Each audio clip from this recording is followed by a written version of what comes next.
समझते हैं will power. Will power यानी इच्छा शक्ति। इच्छा शक्ति कैसे जागृत होता है और कैसे डेवलप होता है, इन चीजों को आप जितना बारीकी से समझेंगे उतना आपके लिए बेनिफिट होगा। एग्जाम्पल के जरिए मैं आपको समझाता हूं। सपोज डेट आपको कोई कार्य या कोई असाइनमेंट आपको मिला, ठीक है, चाहे वो कॉलेज का, चाहे वो ऑर्गेनाइजेशन का, चाहे किसी कंपनी का, ठीक है, उसे ऑन टाइम पूरा करके दे दिया,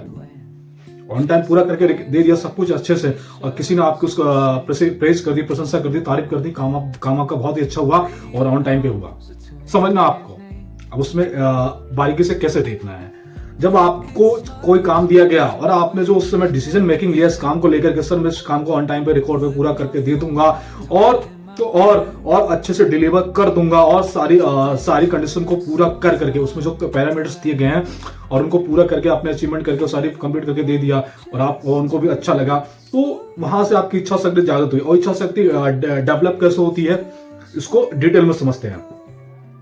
जब आप छोटे से बड़े हुए, बड़े से आपने स्कूल गए, स्कूल से कॉलेज गए, कॉलेज से आने की बहुत सारी प्रैक्टिकल्स की, असाइनमेंट दी और पैरामीटर्स को सेट हुए और आपने हर एक डिसीजन पे खड़े उतरे, ठीक है, और हर स्टैंडर्ड्स में यानी first standard, second, third, fourth, fifth, seventh, 8, 9, 10, even 12, even graduate,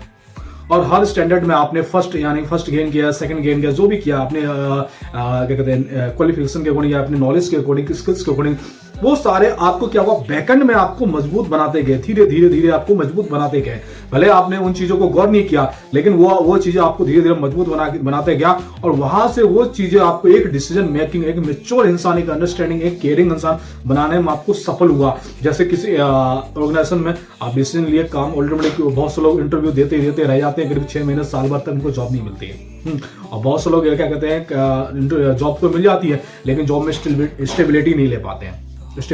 यानी कि 2 महीने के लिए गया, फिर दूसरी कंपनी को यानी कि घूम रहे हैं बस इस तरह से।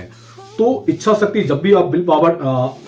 इन चीजों को अपनाते हैं, यानी कि सारी चीजों को आप डिसीजन मेकिंग करते हैं या कोई थॉट प्रोसेस करते हैं या कोई काम करते हैं, तो उसमें अपने आप को, मन को भी थोड़ा बहुत लगाना पड़ता है, तो वहां से आपकी विल पावर मेकिंग होती है और उन सारी चीजों को आप कर पाते हैं जो चीजें आपसे छूट रहा था, और वो चीजें करके आप जीवन में सफलता प्राप्त करते हैं, चाहे अपने बिजनेस में, चाहे जॉब में, चाहे स्टडी में, चाहे एनी फील्ड में, चाहे भक्ति में, चाहे ज्ञान में। अगर भक्ति भी करते हैं किसी भी भगवान या किसी आराध्य की, तो देखना वहां भी कोई भगवान आपके लिए कोई डायरी कॉपी कलम नहीं आएगा, लेकिन आपको भक्ति मन से, शुद्धिकरण से सबको करना चाहिए। सियावर रामचंद्र की जय।